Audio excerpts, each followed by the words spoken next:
So, ito yung sa YouTube, mga subscriber. Which subscribers are not shown. Ito yung mga subscriber na naka-private sila. So, yung mga naka-private, ito yung mga chat, mga subscribers na hindi mo sila makikita. Alright? Uh, Yun lang yung sad part. Kasi, pag pumunta ka dito, punta ka dito sa dashboard mo, pagbaba mo dito, yan, hindi mo sila makita. Alright, meron ka makikita dito. Ito yung mga subscribers mo.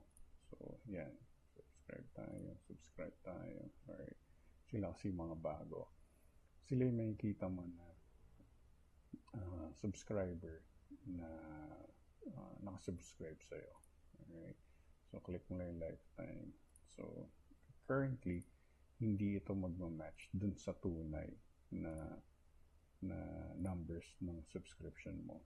Diba? Like, for example, here, makikita mo siya, 20, 30, around 35, right? Roughly, gano'n. So, pero dito, makikita mo siya, 84. Because meron mga subscription na naka-private, so hindi mo sila makita. The worst part about this one, nakakalungkot lang, is pag nakita mo siya, ito example, because of the common sense ng payakap, ito yung mga days na sobrang active. So, meron magsabi na payakap dyan, or padikit naman, so subscribe ka, magsusubscribe sila sa'yo. Pero, after a day, bigla mawawala sila. Like here, may nag-subscribe sa akin ng December 23rd, 10. Ang nag-unsubscribe, 8. Tapos, ganun pa rin. Ito yung pinakamalupit dyan, noong December 28, may nag-subscribe, 16 subscribers. So, sobrang ganda, diba? The following day, nakita mo, less than 15. So, isa yung natira.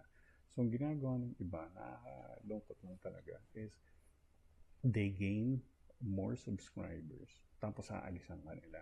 So, for example, sabihin nila payakap naman. So, niyakap mo, diba? Dahil naka-private sila, gagawin nila ngayon, or gagawin nila after mo mag-subscribe sa kanila, mag-unsubscribe sila sa channel mo. So, nakakalungkot lang kasi, why is it happening?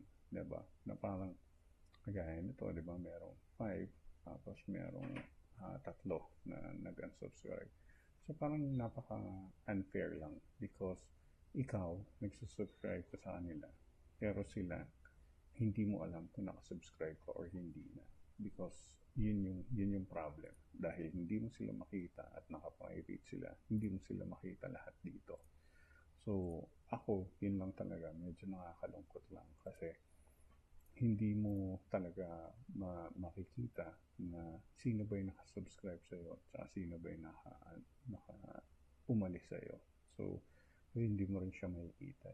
So, pero yun lang yung nakakalungkot na minsan may mga subscriber ka na magsusubscribe sa'yo tapos aalisan ka the next day. So, sana hindi ganun kasi it's a little bit unfair for you kasi ikaw nag-subscribe ka, yumakap ka sa kanila, dumikit ka sa kanila, tapos biglang sila, ang plano pa nila sa'yo is dikitan ka, tapos aalisan ka rin kasi nakapag-subscribe ka sa kanila. So, pasensya na, majority of the people ngayon, na-realize ko lang na parang mas okay pa yung mga nakasubscribe na to. Ito talaga yung susubscribean ko because sila talaga yung, alam mo yun, tiwala lang talaga. So, sana hindi ganun yung mga bawat tao na nagre-request. Dahil, sa tutuusin lang, sobrang dami nagre-request ng payakap naman dyan, idol, dikit naman dyan, ganyan. Which is, diba, tara, yakap, ganyan. So, pag ginawa mo yan, pag ginawa mo siya, after mong gawin na yumakap sa kanila, hindi ka naman nila kikibuin o hindi ka naman nila papansinin. Or, yun nga, aalisan ka nila. Yun lang sana, huwag sana ganun. Tama, iyakap niya yung ganun. So, minsan, I try to, resbahan tayo. So, gagawin mo yung resback mo rin sila. Pero minsan, after lumakita na subscribe ka na or okay na kayo, ang lalayasan. Sana hindi ganun, just to be fair. Salamat.